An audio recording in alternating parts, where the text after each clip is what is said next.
Hey everybody, welcome to the 10 Count Podcast. I'm your host, Andre.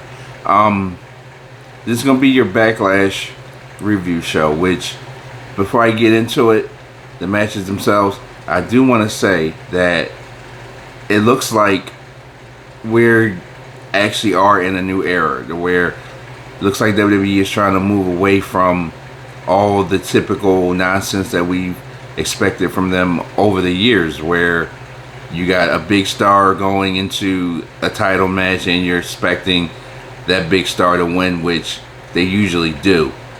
But in this era, it's kind of being a little bit unexpected. Like, for instance, how we saw at WrestleMania 41, where you would expected Charlotte to go into that match and basically Tiffany Stratton dropped that title to her. But that didn't happen.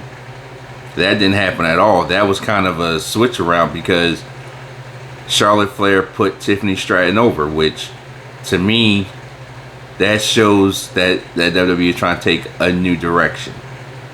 Which that happened on Backlash tonight as well, where we had a match where you would expected it to be one way, but it went another way. But we'll get into that in a minute. But let's get into the matches. Now, first match was the Fatal 4-Way match between Jacob Fatu versus LA Knight versus Damian Priest versus Drew McIntyre, which I gave that match an A because that was a pretty damn good match itself. And then, of course, they threw a surprise in there, having Mr. Cobb debut and interfere in the match, which might have been planned, might not have been planned. It might have been one of those, okay, Jacob Fatu didn't know, because that's the reaction that he had on his face. Like, look, what is this guy doing here? Like, where did he come from? But, of course, they said that was one of Solo Sikoa's little surprises that he threw in there in the match itself. But the match itself was a pretty good match before, of course, the theatrics got thrown into it and everything like that. So I gave the match a B, with Jacob winning in 17 minutes and 49 seconds. Then basically the next match, which is the match I was hinting to earlier, the Lyra Valkyria versus Becky Lynch in the IC title match, which, again, you would have expected Becky to go in there and Lyra drop that title to her. But it came with another twist as well, where Lyra ended up winning the match, which this match I give it A++ to, because this was probably a very good wrestling match. No, not probably. This was a very good wrestling match, to where both women actually went in there and tore it up. Like, they gave it they all, and their performances was actually great, to where there were certain points in the match where Becky just lost it. But of course, the performance, they went out there to show you, look, this is not just entertainment, but this is us trying to give you a good show, which these two ladies did actually put on a good show. I mean, we saw like multiple manhandle slams. We saw basically disarmer. We saw Lyra pull out her finishing move. We saw them do like different other type of wrestling moves as well, which they actually went out there and tried. Well, not tried, but they gave us a darn good wrestling match. That match to me was like, I wouldn't say it was the best match of the night, because there was one other match I felt was extremely superb as well. There was one more, but it wasn't yet. So after that match, we had Dominic Mysterio basically defending the IC title against Penta, which this was what you would call a theatrics match, because you would think that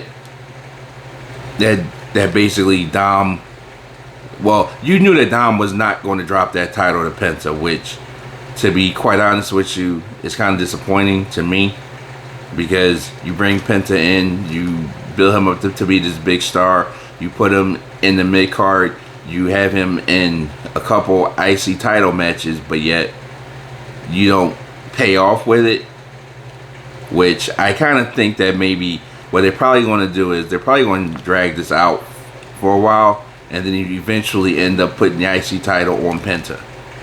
So right now we're just in what they would call the beginning of things, which a lot of people would have expected Penta to have that title by now, but of course not. Of course not. It's too early.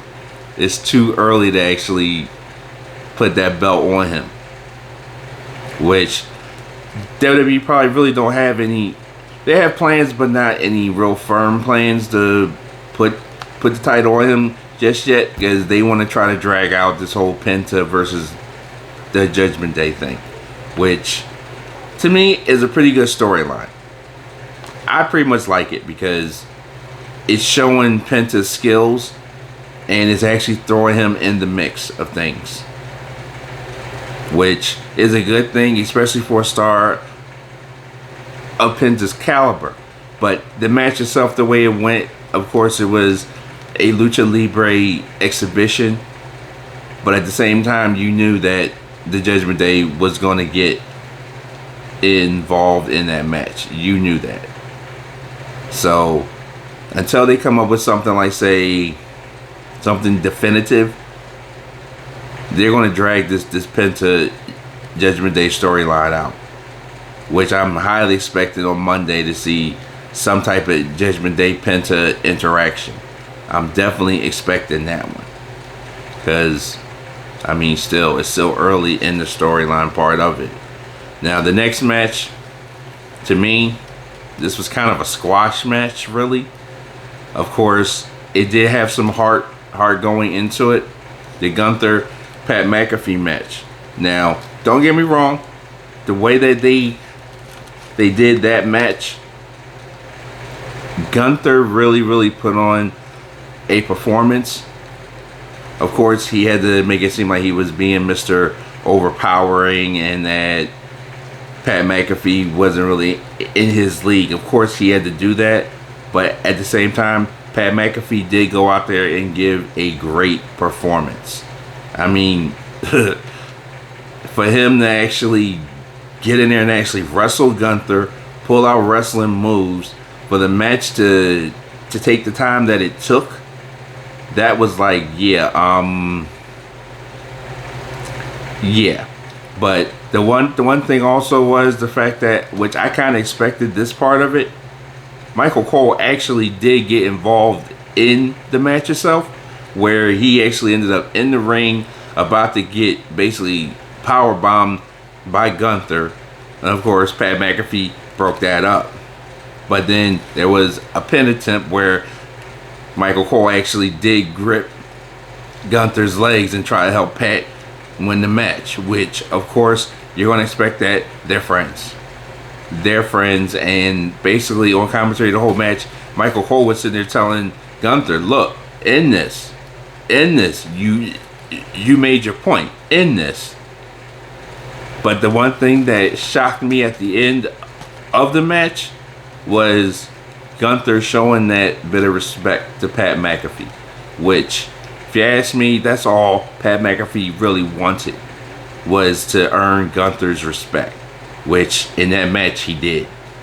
He really did earn Gunther's respect in that match, because Gunther gave him a respectful nod at the end of the match, which to me, Pat McAfee getting in there was not the point of Pat McAfee winning the match. Was not the point. That was the point. Earning Gunther's respect, which Pat McAfee did. Now, let's get to the main event, which this was kind of nutty and crazy itself. Orton versus Cena. Now, this match, I gave this match a B because of the fact of it was a pretty good wrestling match, but then they threw the theatrics in there, where the original referee, got knocked down. He was out. Then the match basically turned into a street fight where Cena got put through the announce table. Then Orton pulls him over to another table that he had set up and puts him through that. And then, of course, the backstage officials, Nick Aldis, the trainers, Jamie Noble, and the rest of the producing staff came out. And guess what? They all ate RKOs. They all ate them. That was hilarious to me. Orton was so frustrated, he RKO'd every last one of them. Now, then, of course, you throw comic relief in there with Mr. R-Truth. He decides to come out and stop Orton from giving Cena the punt, which made no sense to me whatsoever. Like I said, that was just comic relief. That was just comic relief, period, because R-Truth had no business being in there to begin with. Now, during the match, a second ref, he came out, and of course, he gets knocked out. Which is like, okay, so where does the theatrics stop? Then, the surprise finish to this match to me, I thought it was kind of coincidental, for lack of a better way of saying it, where Cena hits Orton with the belt, and then all of a sudden when Cena goes for the pin, the original ref decides to scroll his butt in there to make the 3 count, which to me, I was like, look, this is so coincidental and predictable, because how is the original ref gonna be out for this whole time, and then all of a sudden he gets back up just after Cena hit him with the belt and going for the 3 count? I really did not enjoy that part of it, because that made it seem so predictable.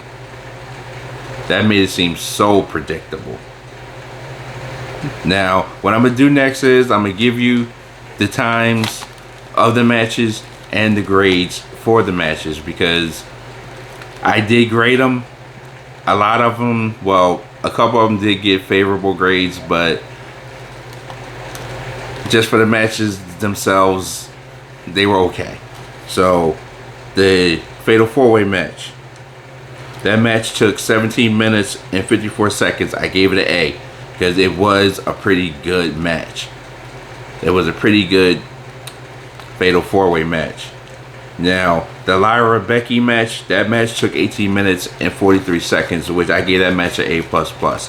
Because I don't know what it is, but lately it seems like the women are coming out there and putting on better matches than the men, which that's kind of surprising to me to see that, because that's basically not been the case for so many years. It's been, okay, the women give you a lackluster match and then the men just go out there and kill it. No, lately it's been the women that's been killing it. Really. I mean, the women have been really getting out there and killing it. It's not just with WWE, it's with AEW as well. So it's like both these companies and their women's divisions are killing it. Like, they're going out there putting on better wrestling matches. I mean, wrestling matches. Not just going out there brawling and squashing. No, they're putting on better wrestling matches. And that's actually a good thing. That's actually a show that, and nowadays, they're trying to bring to you, women can actually get out there and get it done. That's my whole point to it. Women can actually get out there and get it done. So, under Vince, in WWE, the women didn't really matter to him. So, now that Triple H is in charge, he's trying to bring women's wrestling to the forefront. He's trying to show that women's wrestling is as good as the men's wrestling, which I agree with. Because the women deserve an equal shot at that. They deserve an equal shot in the spotlight. And now that Triple H is in charge in WWE, the women are getting that. They're definitely getting that. Not just the women themselves, but the younger women. They're getting that too. Because you got these older wrestlers like at WrestleMania 41. Charlotte Flair did it by putting Tiffany Stratton over. Tonight at Backlash, Becky did it by putting Lyra Valkyria over. So Triple H is trying to show that, look, we are on an equal footing here. Which I really do like that, because overall I do like the Triple H era better, because he's trying to make things different. He's trying to make things different and creative, which I like that. Now, the Dirty Dom Penta match, I gave that a B. It was 9 minutes and 21 seconds. I gave it a B because not only was it a good content match, but it had a predictable ending, which is why I gave it a B. Now, the Gunther Pat McAfee match, like I said, that was a squash match. So I really just gave that a C. It was 14 minutes and 2 seconds. So I gave it a C. But I really wasn't expecting too much from that match. I was kind of pulling, thinking that they might make it to where they're going to give us a surprise, a swerve, and let Pat McAfee win that match. And for a few minutes there, you really did think that Pat McAfee could win that match. You did. Because of the performance that he was given in that ring. Which I salute him for that, because he's a commentator who's wrestled, 5-6 matches over the years? But he still went in there and gave a good performance. So that's why I gave that match a C. Now, the main event, Orton and Cena, which that match, I gave it a B. It was a 27-minute, 49-second match. I gave it a B because of the content itself and because of the finisher to it. It basically, that match didn't really shake my head too much, for lack of a better way of saying it. But that was your WWE Backlash PLE. And I do want to say at the end of this video, as usual, thank you for everybody that have watched my videos. Thank you for those people that have subscribed to my channel, which spread the word around. Tell your friends, look, watch him, he's good. I'm not the best at this, but I'm getting better all the time. At least I think so anyway. But again, hit the subscribe button, and thank you for watching my channel, and I'll see you again in the next video.